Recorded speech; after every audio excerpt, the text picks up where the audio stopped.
Picture it. The year is 1869. The place, the rough and tumble town of Virginia City, Montana. This was a time when cowboys roamed free and fortune hunters flocked to the frontier seeking their share of the American West's wild frontier justice. And in the midst of this rugged landscape emerged the story of Helen Viola, a mail-order bride who would rather die than be silent. News of salacious events spread quickly through small frontier towns like wildfire. And when Helen Viola arrived in Virginia City, she became the talk of the town. People were buzzing with curiosity about her as she made her way down the street. All eyes were on her. They noticed that she wasn't accompanied by any family members or friends, which was unusual for a woman traveling alone at the time. Her mysterious arrival sparked a flurry of rumors and speculations, but no one could have guessed the truth. As Helen walked, her gaze was fixed straight ahead, betraying no emotion or indication of what might lie beneath her composed exterior. Her face was pale, framed by long flowing locks of dark hair. She wore a simple yet elegant black dress that billowed around her ankles.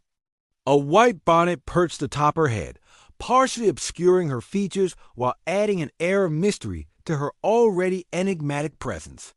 But it was her piercing blue eyes that truly captivated those who dared to meet her gaze, hinting at a spirit that refused to be subdued. Despite the whispers that followed her every step of the way, Helen moved with a quiet determination towards her destination, her lips sealed tight, guarding whatever secret she held close.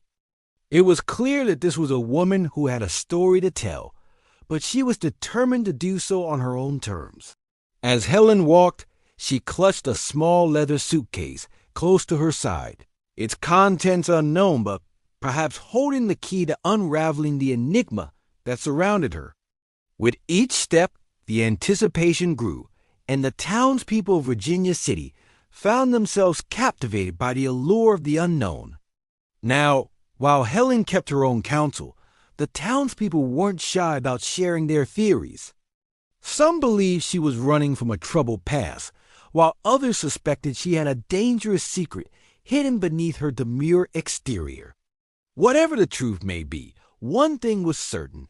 Helen's story was about to unfold in the heart of the Wild West. Helen had come to this frontier town seeking a new start, a chance to forge a different path in life. But she hadn't anticipated the impact she would have on the residents of Virginia City.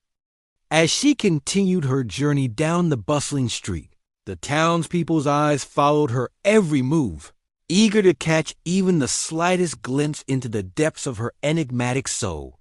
Little did they know that Helen's story was far from ordinary. She carried with her a past that had been buried but now threatened to resurface, threatening to shatter the fragile peace she had so carefully constructed.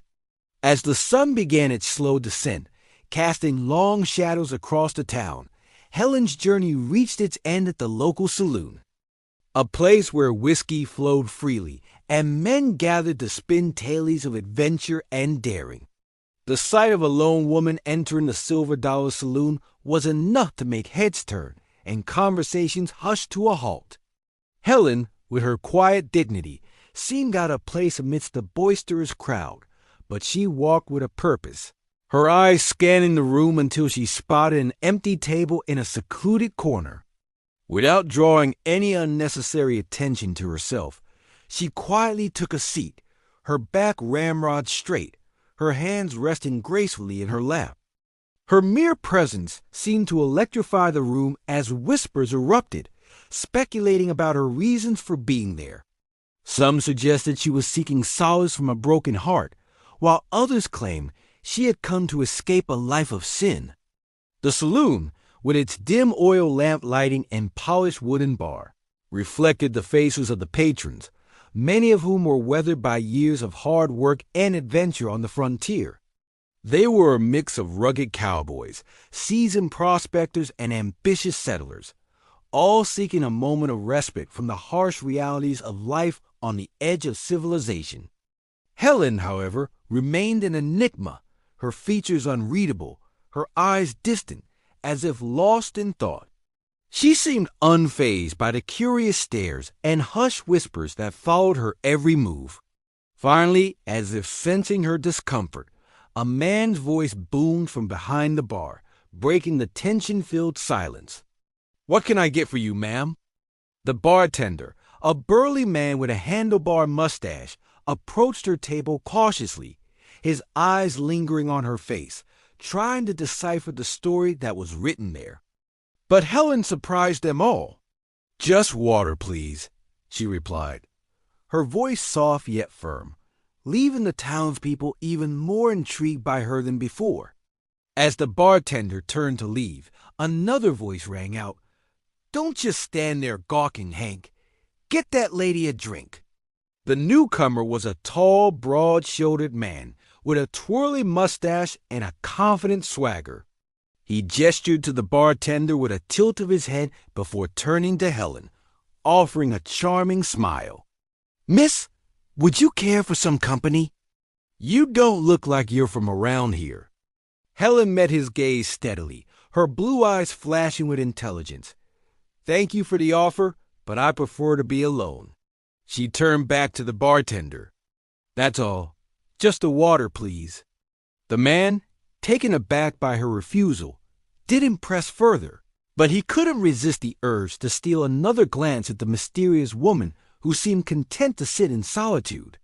Little did they know that Helen's quiet strength and determination were merely a glimpse into the trials she had endured and the battle she had fought to reach this point in her journey. As the evening deepened, the saloon filled with laughter, music, and the clinking of glasses, providing a temporary escape from the hardships that awaited them beyond its swinging doors. And as the night wore on, the townspeople of Virginia City found themselves caught in a web of intrigue, wondering about the story of the mail-order bride who had dared to defy expectations and carve her own path in the unforgiving wilderness of the American West. The following morning, after her mysterious appearance at the saloon, Helen decided to unveil the truth behind her enigmatic persona. She knew that the townspeople's prying eyes and inquisitive whispers had become relentless, and she yearned for a moment of peace. So she devised a plan to address their concerns once and for all. She wrote a single sentence on a piece of paper: "I am not what you think." Then she proceeded to the center of town, where she knew the most people would see her. She held the paper aloft, ensuring that everyone could read the message scrawled across it. For a moment, there was silence, broken only by the wind whistling through the gaps in the buildings. Then questions began to fill the air. "What does it mean? What are you hiding? Why did you come to Virginia City?" Helen stood firm, refusing to break her silence. She simply stared straight ahead, her gaze unwavering, her resolve evident. After what seemed like an eternity, she turned and headed towards the general store, hoping to find solace in the mundane tasks of purchasing supplies for her journey. Little did she know that her decision to remain silent had only fueled the flames of curiosity, and the people of Virginia City were determined to uncover the secrets she held close. As Helen moved through the town, the townspeople parted ways, forming a sea of faces that seemed to peer into her very soul. Their expressions were a mixture of confusion, suspicion, and outright hostility. Some whispered amongst themselves, exchanging theories and rumors, while others openly confronted Helen, demanding answers. Undeterred, Helen continued on, her steps purposeful, her eyes fixed on the general store ahead. Inside the store, the townspeople followed her, crowding around her as she picked up the items she needed. There were flour sacks, sugar, tea, and other provisions for a long journey. Each item she placed in her basket added fuel to the fire of speculation, with the townspeople convinced that each purchase held some deeper meaning. As Helen made her way to the counter, the store owner, a portly man with a keen eye for business, leaned in, his voice low and conspiratorial. "Traveling, ma'am? Heading out of town?" Helen met his gaze directly. "Yes," she replied succinctly, her tone leaving no room for further questions.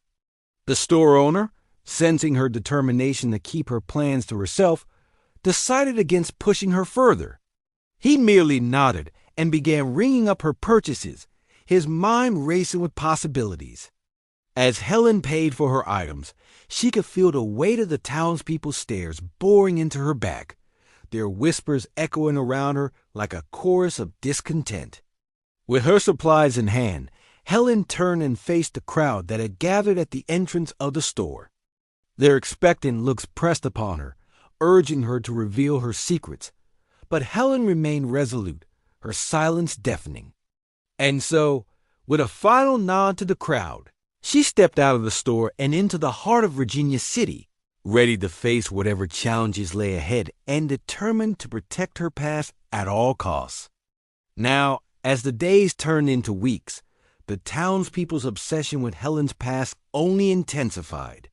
They concocted elaborate theories, weaving together fragments of information with their own wild imaginations.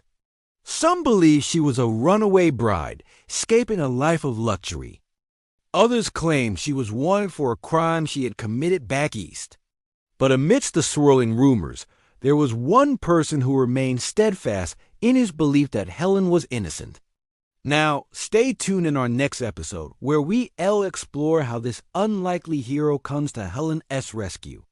And as always, thank you for watching. Your support means everything to us. Don't forget to like, comment, and subscribe for more thrilling historical tailies.